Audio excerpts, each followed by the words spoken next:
I think a lot of us who grew up in the 80s and are now entering our 50s are asking the question, who am I? I think a lot of us growing up, we're not allowed to have our own thoughts. We're not allowed to have our own direction or our own identity or allowed to make your own choices. When I got older, especially my 20s, I did what a lot of people do when they don't have a solid sense of self. I blamed other people for my problems, my failures, instead of taking responsibility for myself. And I didn't realize it at the time, but it kept me stuck and not really moving forward and living life the way that I guess most people do that are know their self worth. And I think they don't tell you that when you're raised by parents who are emotionally absent or distant. And I think you've been to inherit these traits without even knowing, and then you carry them into adulthood. And in this video, I want to talk about how I started developing a sense of self and how that changed my confidence and my relationships and the way I understood my parents after my 50s. I think many of us Gen X kids who grew up in the 80s can relate to what I'm saying, to having parents who provide a roof over our head, and but they were not really emotionally there for us. There was no talks about how we felt. Everything was geared towards fulfilling their needs, the family's needs, and their happiness as a collective. I mean, you were allowed to exist, but not always allowed to be yourself. And that was a tough part. But I think the question many of us had for many years was, you know, when will I get to live my life? And I know I went through this growing up and asking this question many times, right? Who am I living for if this is not my life? I think the question many of us had for years is, when will it be my turn to live my life? I know this is a question I often asked myself growing up. And I think this unanswered question made many of us feel insecure because we began to question our existence, and we never got the opportunity to figure out who we were as individuals. And because we were told we were told for many years that we were either selfish if we had goals or ideas of our own.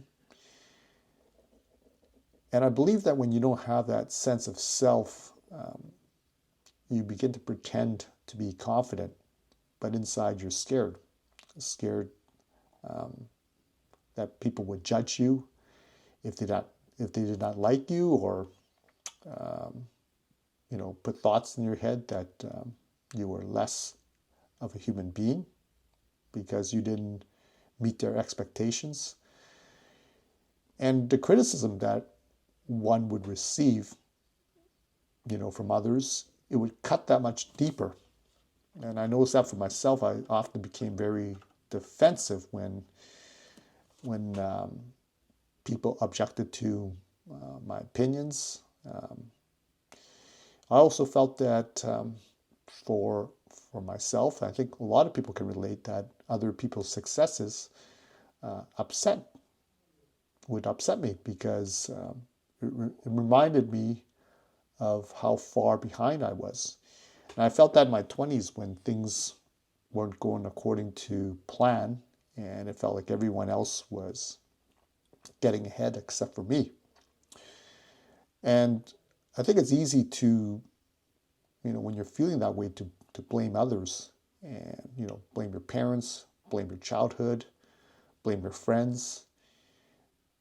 And I'm not saying that the pain is not real. If you grew up in a very turbulent home, that pain is very real. But I think looking back at it, I wish I could have gone uh, or realized that how much of that feeling of the lack of, I guess, self-worth was putting me into a cage and not allowing me to flourish and reach my full potential.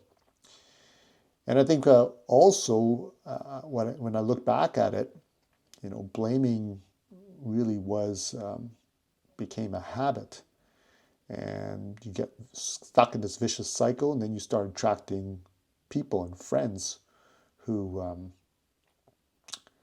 blame others as well. And now it becomes a group of people who are suffering in misery.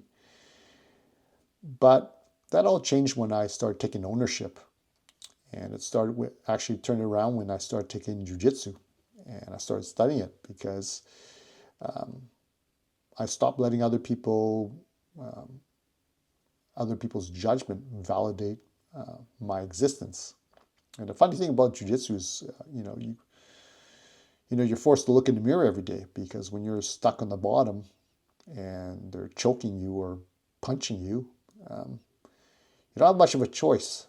You got to figure out, how to get out, instead of, blaming your position or your horrible position on your opponent.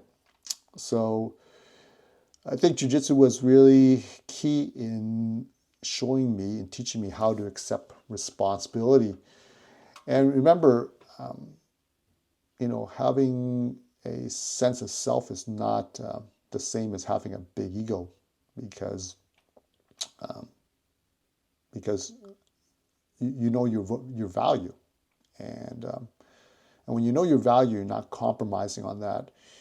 And for example, when I started this YouTube channel, I think most people stop because they can't handle the trolls and the criticism.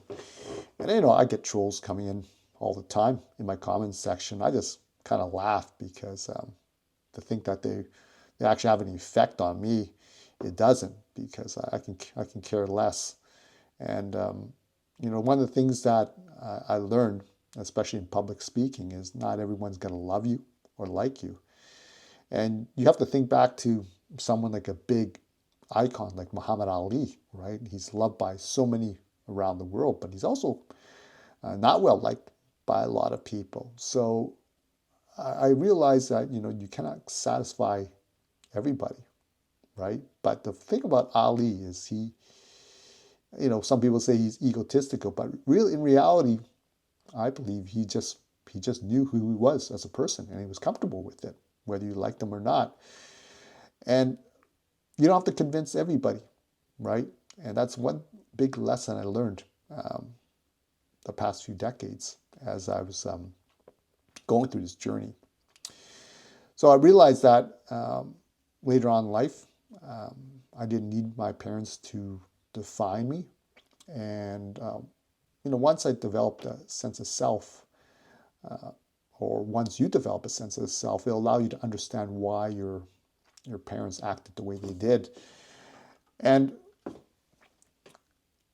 it would also help you understand why they were emotionally distant when you were growing up.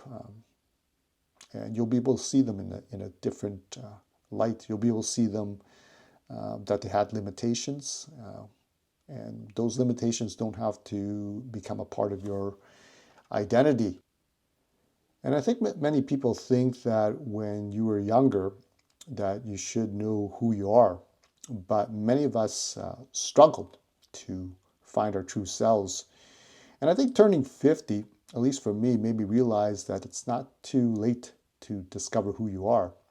And it's possibly better that you discovered who you are in your 50s, because you have all that vast life experience to fall back on. So my question to you today is, when did you start developing a real sense of self, and what finally helped you know who you are? If you like this video, please feel free to like, share, or subscribe. And feel free to comment below. I'd love to hear from all of you. And once again, I always try to respond to every comment. And hope you enjoyed this video and found it helpful. And I'll see you next time.